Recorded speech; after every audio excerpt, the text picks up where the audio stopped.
네, 안녕하세요. 네오진 과학학원에서 화학 비반을 담당하고 있는 박세진 강사입니다. 네, 지금부터 2024학년도 일산동고 1학기 기말고사 내신 분석 리포트 시작해보도록 하겠습니다.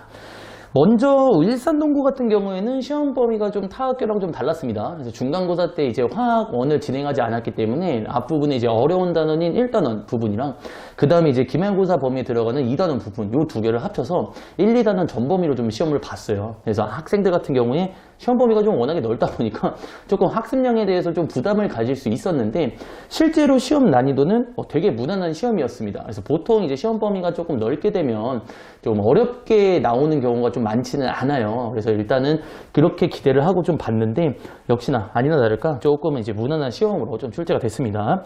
그래서 보통은 이제 1단원이 2단원보다 좀 한 두세 배 정도는 많이 어렵기 때문에 1단원 쪽에서 어렵게 내면 시험 난이도가 되게 많이 상승을 하는데요.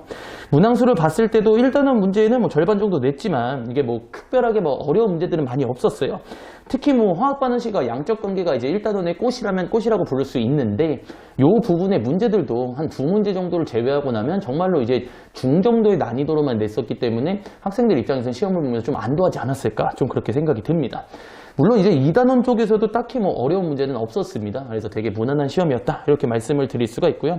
아마 이제 뭐 1단원 문제에서 이제 얼마나 실수를 안 하는지에 따라서 등급이 좀 갈리지 않을까 좀 그렇게 말씀을 드릴 수가 있겠네요. 그래서 이런 식으로 이제 일산 동고처럼 시험 범위가 누적이어서 조금 시험 범위가 맞을 때는 아까 전에 말씀드렸던 것처럼 일단은 공부하는 방법도 하나의 전략입니다. 그래서 높은 확률로 물론 이제 학교 선생님께서 따로 뭐 어렵게 낼 거다라고 언지를 주지 않으셨으면 일단은 높은 확률로 이제 범위는 넓은데 이제 얕은 방식으로 좀 진행이 될 겁니다. 넓은데 이제 깊은 방식으로 진행이 되면 전부 다 이제 곡소리를 낼 거기 때문에 학교 차원에서 좀 부담이 좀 있거든요. 그래서 일단 기본적인 공부를 하실 때는 최대한 좀 너무 깊게 갈라는 것보다는 일단은 넓은 범위 내에서 여러 가지 용어들과 그 다음에 내용들을 최대한적으로 많이 기억하려고 하는 방식으로 좀 공부를 했으면 좋겠어요. 그래서 약간의 부담을 조금 내려놔도 괜찮다 이렇게 좀 말씀을 드릴 수가 있고요. 가장 좋은 방법은 이제 학교 수업을 듣든지 아니면 이제 저희가 학원에서 수업을 할 때 그때마다 최대한 끝내서 이제 마무리를 짓는 게 가장 좋은 방법이긴 한데 보통 학생들 같은 경우는 나중에 공부하잖아요. 그죠? 이제 밀어서 공부하는 습관이 좀 있다 보니까 그렇게 공부를 했을 때는 만약에 닥쳐왔을 때는 조금 그래도 넓고 얇은 방식으로 얕은 방식으로 공부를 진행해주면 조금 그래도 멘탈적으로도 조금 편하지 않을까 그렇게 말씀을 드릴 수 있을 것 같습니다. 추가적으로 2단원에 대해서 조금 더 말씀을 드리면요. 2단원 자체가 아무래도 화학원에 있는 4개의 단원들 중에서 조금 쉬운 편에 속하는 게 맞습니다. 그래서 3단원하고 이제 쌍두마차를 좀 달리고 있습니다.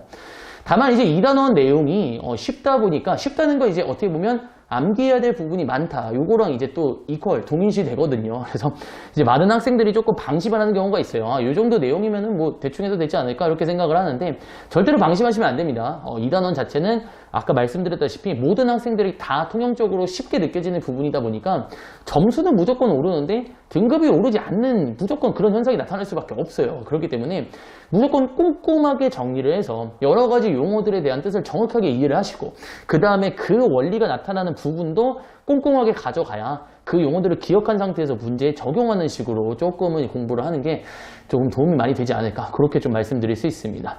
또한 이제 1단원처럼 공부하는 학생들도 있습니다. 내가 이제 공부 기본 개념이 장착이 안 된 상태에서 문제를 많이 풀다 보면 외워지는 거 아니야? 이런 식으로 이제 생각하는 친구들도 있는데 1단원에서는 그게 될 수가 있어요. 일단은 이제 유형별로 문제를 어떻게 푸는지 약간의 이제 다양한 스킬들이 존재하기 때문에 풀이법으로 이제 접근을 하는 방법도 좋지만 2단원은 아까 말씀드렸다시피 개념적인 부분에 대한 문제가 많다 보니까요. 개념을 모르면 그냥 문제를 못 풀어요. 직관적인 문제가 되게 많은 편입니다.